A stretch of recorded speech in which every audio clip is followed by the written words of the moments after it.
The first thing Michael noticed was the silence, not the kind that comforts, but the kind that screams. His eyes flickered open, the world tilted sideways. Metal groaned above him. The smell of gasoline clawed at his throat. Upside down. The car had flipped. Then came the voices, weak, panicked. "Dad, please." That was Ethan.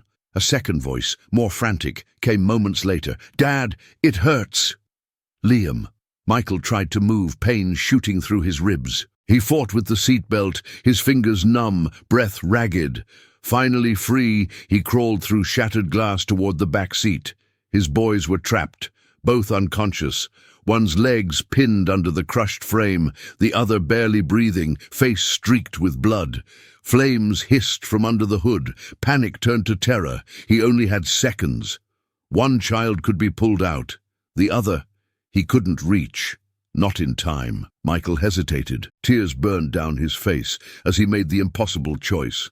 He grabbed Ethan, dragged him out, coughing, to the side of the road. Turned back. The fire had swallowed the car, and with it, Liam. Michael screamed until the world around him went still again. That silence would follow him forever. Before we go any further, subscribe now and turn on the bell. These true emotional stories aren't just content. They're lifelines. Be part of a community that feels deeply and heals together. Don't miss the next one. It might be the story you didn't know you needed. Before the accident, Michael Sanders lived a life stitched together by quiet routines and silent strength. At 43, he was a single father doing his best to raise his twin sons after losing the love of his life, Emily, to ovarian cancer 3 years earlier. She was his anchor, his compass, the only one who could make sense of the chaos. Her absence left a crater he couldn't fill. But he tried. Every day. Michael worked as a contractor, remodeling kitchens and fixing roofs in a small town in Ohio.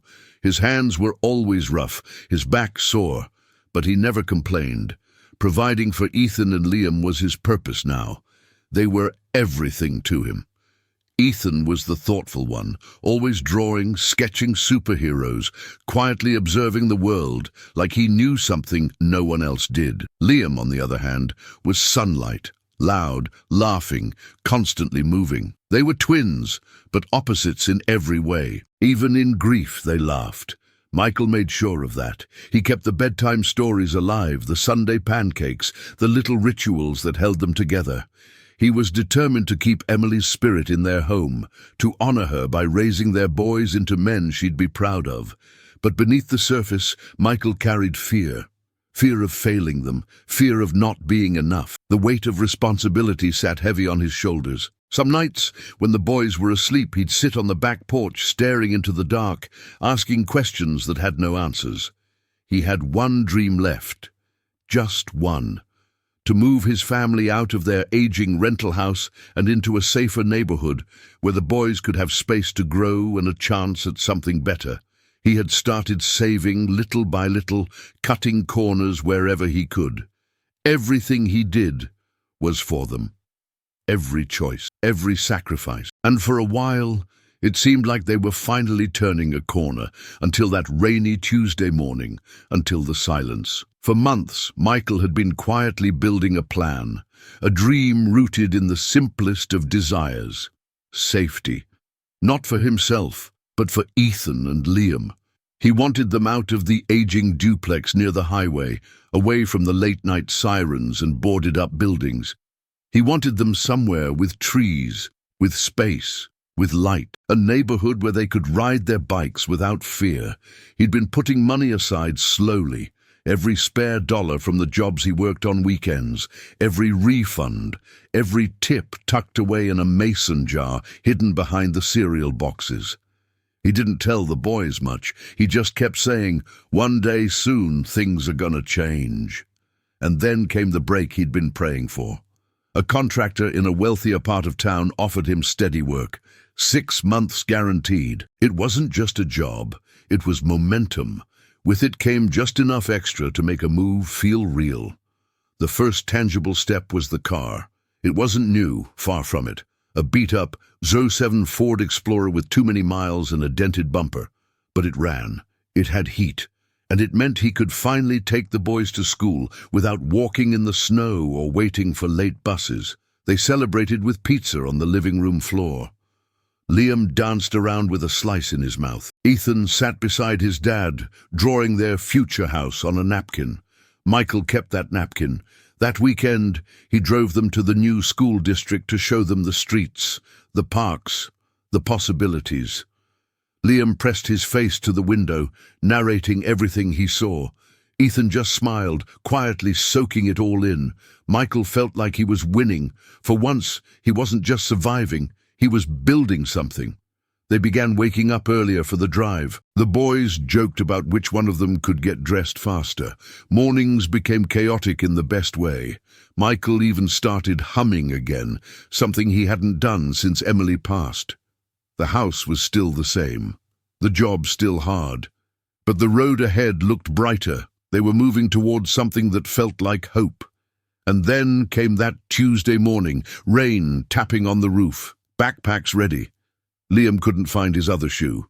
Ethan was sleepy. Michael poured coffee into a travel mug, kissed their foreheads, grabbed the keys. None of them could have known. How could they? That they were walking out the door into the moment that would change everything. The rain had turned steady, drumming against the windshield like a warning Michael couldn't hear. The boys were in the back seat, Liam still tying his shoe, Ethan leaning his head against the window, tracing raindrops with his finger. They took the back road. Less traffic, more trees. Michael liked it that way. Quieter. Easier to think. The heater rattled as it blew warm air through the vents, fogging the glass slightly. Michael adjusted the dial, glanced in the mirror to check on the boys, smiled. He never saw the truck coming. A flash of red. Headlights cutting through the mist, a bend in the road that came too fast. Tires lost traction. The Explorer hydroplaned, spinning. Then the impact. Silence. Then groaning metal, shattered glass, the sharp tang of gasoline. Michael's eyes opened slowly. Everything was upside down. His head throbbed. Blood dripped from his temple. The steering wheel was bent. He was hanging from the seatbelt. He called their names. No answer. Panic surged. He twisted, fumbling with the buckle. It snapped loose, dropping him hard onto the roof of the cab. Pain exploded in his side. He didn't care. Crawled, cutting his hands on broken glass toward the back. Ethan, eyes half open, breathing, scared. Liam, unconscious. Legs pinned beneath the crushed metal. Smoke started curling from the hood. Michael screamed for help. No one came. He grabbed at Liam's leg, pulling. Nothing. It wouldn't budge. He turned to Ethan, tried the seatbelt. It released. He hauled him out, dragging him through the broken window, both of them coughing from the smoke. He turned back. Flames were spreading fast now. He ran. Back to the car. Back to Liam. The heat was unbearable. His hands blistered as he reached into the flames, trying again, trying harder, screaming his son's name, screaming at the universe. The metal was too hot, the smoke too thick. And then it was over. The fire claimed the vehicle with a violent roar. Michael fell to his knees in the mud, Ethan trembling beside him. He had chosen, not because he wanted to, but because he had no choice. And in that moment, something inside him broke, something that would never fully mend. The hospital walls were too white, too clean. They made Michael feel like dirt. He sat beside Ethan's bed, watching the machines beep steadily, trying not to crumble. Ethan had a concussion, a broken arm, and burns on his shoulder. But he was alive. Liam wasn't. They told him in the hallway. A doctor with tired eyes and a gentle voice. "I'm so sorry, he didn't make it." Michael didn't cry at first. He just nodded, stared. His mind wouldn't let him feel it. Not yet. The funeral was small. Rain fell again. Ethan didn't speak. Michael stood like stone beside the tiny casket, unable to breathe as Liam's favorite blue hoodie was lowered into the ground with him. His hands stayed clenched the whole time, like if he let go, the world would collapse entirely. Back at home, Ethan withdrew. He barely ate, barely looked at his father. When he did, it was with eyes that asked questions Michael couldn't answer. One night, Ethan whispered it. "You left him, Dad." Michael felt it like a knife to the chest. From that moment, he started disappearing, first emotionally, then physically. He stopped going to work, lost his clients. The money ran out, bills piled up, the landlord stopped being patient. The kitchen went quiet, the laughter vanished. He tried to apologize, to explain. There wasn't time. But how do you tell your surviving son that you picked him? That the choice haunts every breath you take? Michael began drinking, not out of pleasure, but to mute the echo of Liam's voice in his dreams, to silence the image of the fire, the heat, the sound of metal screaming as it melted, the silence that came after. Ethan started sleeping on the couch, kept his backpack packed, spent more time at a friend's house than home. Michael let him. He couldn't look him in the eye. One night, Michael stumbled into Liam's old room, untouched since the funeral, toys still on the shelf. The drawing he made for Father's Day taped to the wall. Michael collapsed onto the bed, hugging a worn-out stuffed bear Liam used to carry everywhere. And finally, he wept. Loud, ugly. Years of grief, guilt, and fury poured out of him. He screamed into the pillow, punched the mattress, asked God, Emily, anyone to take it back, to give him another chance. No answer, just silence. That familiar, suffocating silence. The same that filled the car before the fire. The same that filled the hallway after the doctor's words. The same that wrapped around him now, in the room that would never echo with Liam's laughter again. He considered ending it. He wrote a note, folded it neatly, left it on the kitchen table. But before he could go through with it, he heard something, a door, footsteps, Ethan.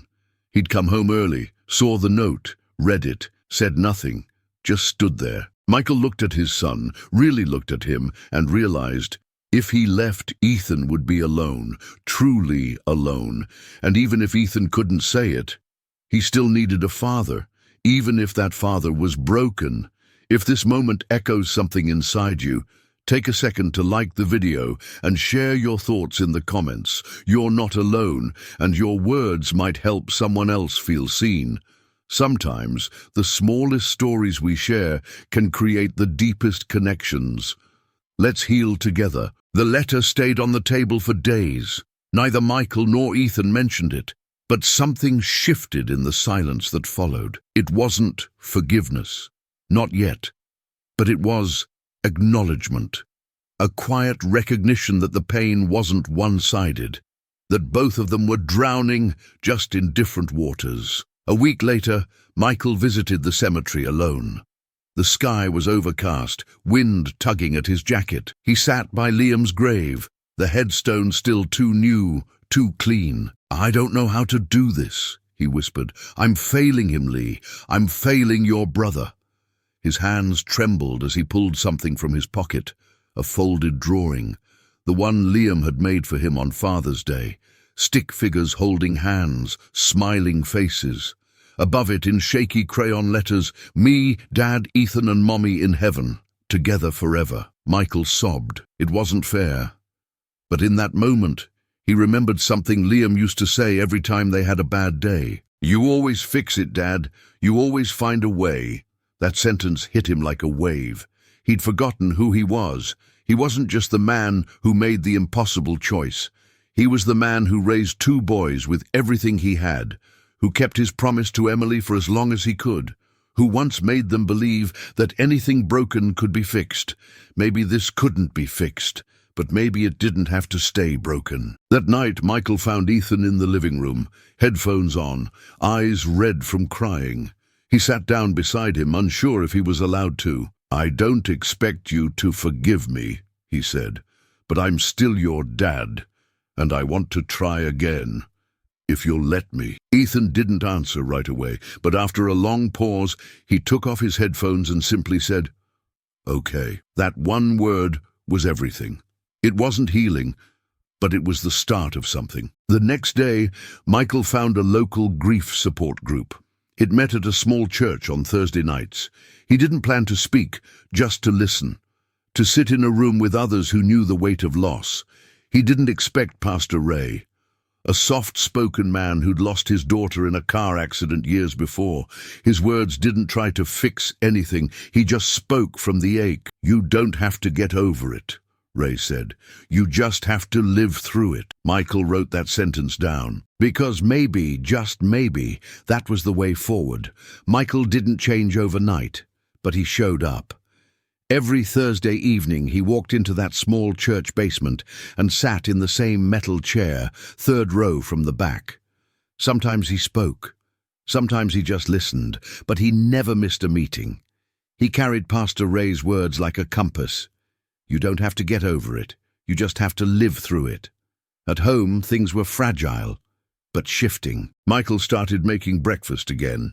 Small things, pancakes on Saturdays, scrambled eggs that Ethan barely touched but didn't refuse.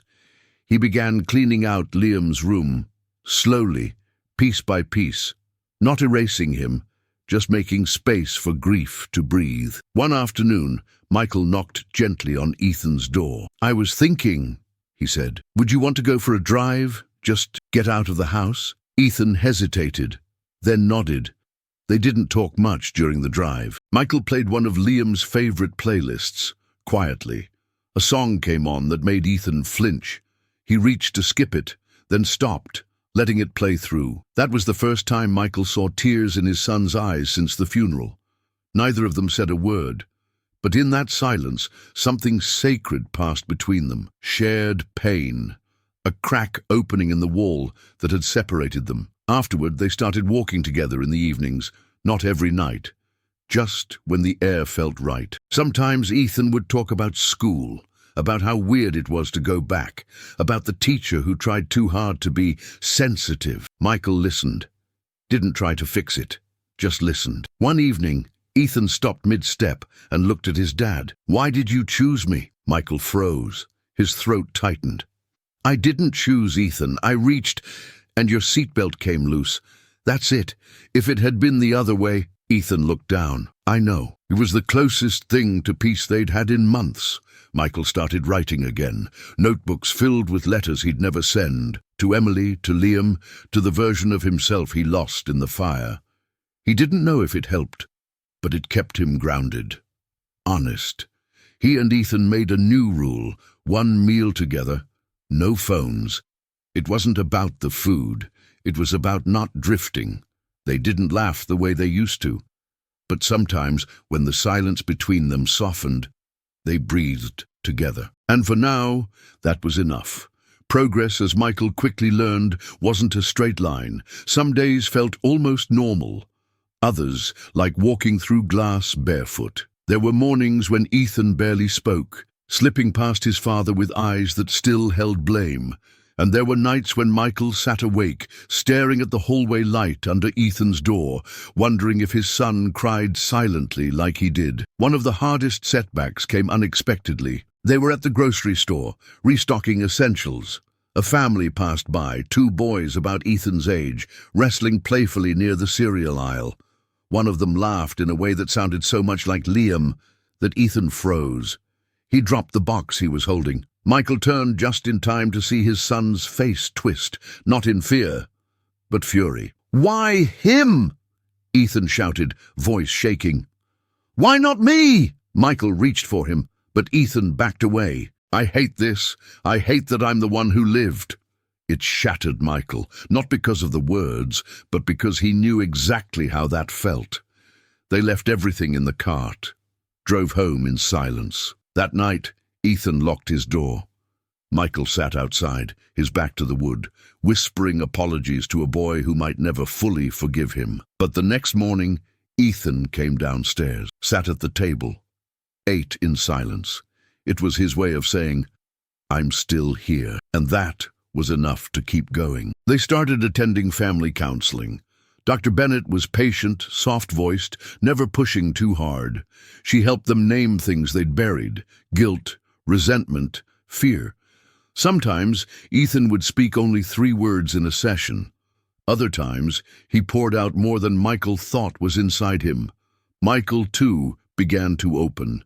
About his own guilt, the moment of the fire, The way Liam's voice still haunted him.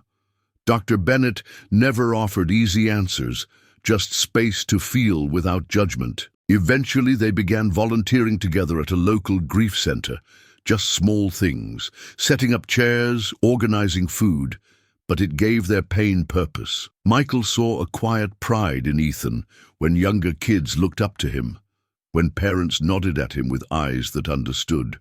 One afternoon, as they packed up after a session, Ethan turned to his dad and said softly, "I think Liam would have liked this." Michael nodded, his throat too tight to speak, because deep down, he believed that too. This wasn't healing in the way people imagined. It wasn't a sunrise after a storm.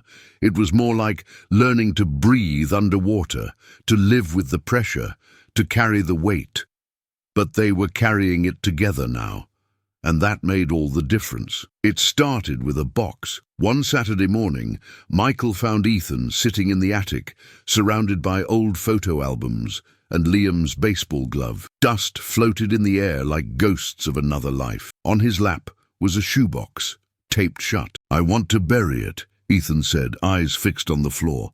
"A time capsule, just for him." Michael sat beside him, unsure whether to speak. "He used to say he wanted to leave something behind," Ethan continued. "So, I want to help him do that." They filled it together. A drawing Liam had made of their family.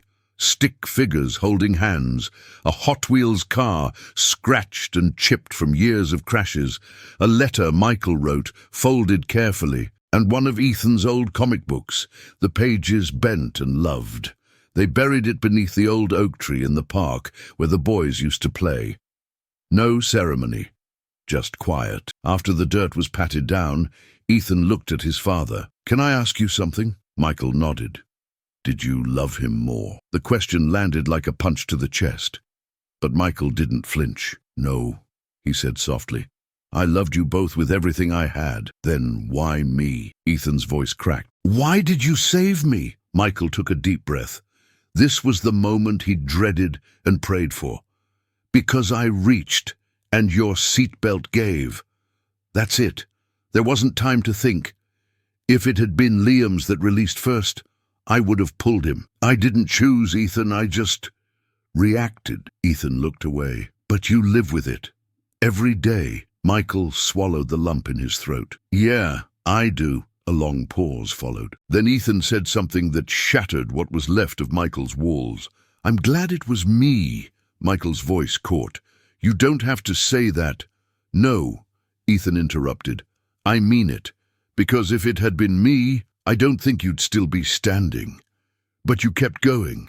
For me, that matters." Tears spilled down Michael's cheeks as he pulled his son into his arms. It wasn't dramatic. It wasn't loud. It was quiet, like most important moments are. A release. A beginning. That evening they sat on the back porch together, watching the sun dip below the trees. For the first time in nearly a year, Michael let himself exhale without guilt. Weeks later, Pastor Ray invited them to speak at the support group. Michael hesitated at first. "What would I even say?" he asked. "Just your truth," Ray said. "That's more than enough." When the day came, Michael stood in front of a dozen grieving parents. His hand shook, but his voice didn't. He spoke about the fire, the choice, the silence that followed, and the slow climb out of it. Then Ethan spoke, about being the one who lived, about hating it, about learning to forgive himself. And his dad. There wasn't a dry eye in the room. Afterward, a mother approached them with her teenage son. He had lost his sister. Ethan talked with him for nearly an hour. Michael watched from a distance, something swelling in his chest that felt like pride, but deeper, like hope with roots. The two of them weren't just surviving anymore. They were helping others survive too, and for the first time, the weight didn't feel so impossible to carry, because they weren't carrying it alone. Grief doesn't follow a script. It doesn't care about time or logic or fairness. It arrives uninvited, sits in the center of your life, and dares you to move around it. For Michael, the lesson wasn't about overcoming grief. It was about surviving with it, making space for it. letting it breathe so it wouldn't poison everything else. He learned that silence could be as dangerous as fire, that not saying the words, "I miss you, I'm hurting, I need help," could burn a hole just as deep as the one left by loss. But the greatest lesson came from Ethan, in the way he allowed himself to feel, to scream, to question, to rage, and still to stay, to rebuild. Michael began to understand that love isn't proven in grand gestures. It's shown in the quiet choice to keep showing up, again and again, even when it hurts, especially when it hurts. He no longer searched for closure. That word felt dishonest now. There would never be a closing of this story. Liam would always be part of their lives. But now, that part didn't have to be only pain. It could be memory, gratitude, even love. The weight was still there, but now it had meaning. A year later, Michael and Ethan didn't just survive, they evolved. Their home was different now, not because the pain was gone, but because it had been given a place. Liam's photo remained on the mantel. His room was turned into a quiet space, part reading nook, part reflection corner, filled with soft light and memories. Ethan, once silent in his sadness, began to speak at schools and youth groups.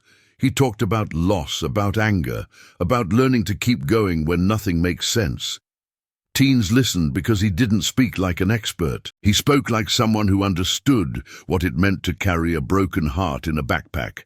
Michael kept working, but with new purpose. He started volunteering at the grief center full-time, helping fathers who had lost children.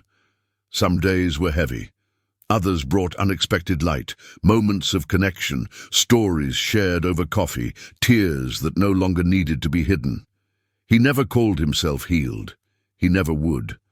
But he was whole again. Not the same man he had been, but maybe stronger, more compassionate, more present. They honored Liam not just by remembering him, but by allowing his absence to inspire connection, service, and love.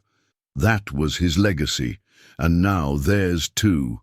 What would you do if you had to choose between your children? It's a question no parent should ever face, a nightmare no one can prepare for. And yet, for Michael, that moment came, and it changed everything. This story isn't just about loss, it's about what happens after, about the guilt we carry, the silence we sit in, and the strength it takes to face one more day when it feels impossible. If this story touched you, if it made you think, cry, or reflect, we want to hear from you. Have you ever had to make an impossible choice? Have you ever carried a pain so deep it shaped who you became? Share your story in the comments. Someone out there might need to read it. And if you believe stories like this can help others heal, don't forget to like, share, and subscribe. That's how we keep bringing these real, raw, and powerful journeys to light. Because sometimes the weight of our choices is the very thing that helps someone else stand. Thank you for being here. We'll see you in the next story.